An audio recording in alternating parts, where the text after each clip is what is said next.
Déjà un mois de combat entre l'Azerbaïdjan et les autorités du Haut-Karabakh soutenues par l'Arménie. Un mois de guerre et environ 1 millier de morts, selon des chiffres peu précis. En un mois, plusieurs initiatives ont été lancées pour une trêve.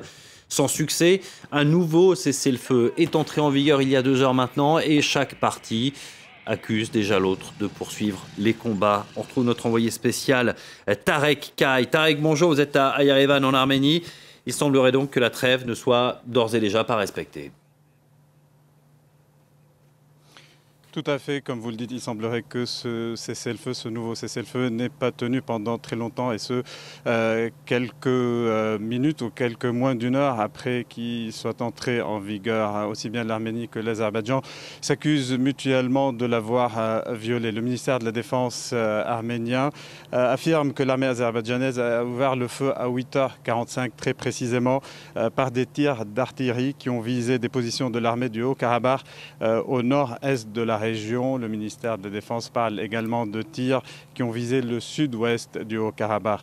De son côté, le ministère de la Défense azerbaïdjanais accuse l'armée du Haut-Karabakh d'avoir visé l'armée azérie près de la ville de Latchin et de la ville de Terre.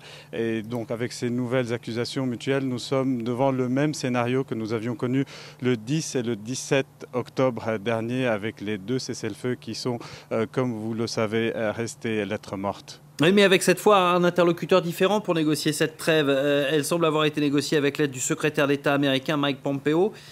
Quel rôle joue maintenant Washington dans ce conflit après ceux de la Russie ou encore la Turquie ?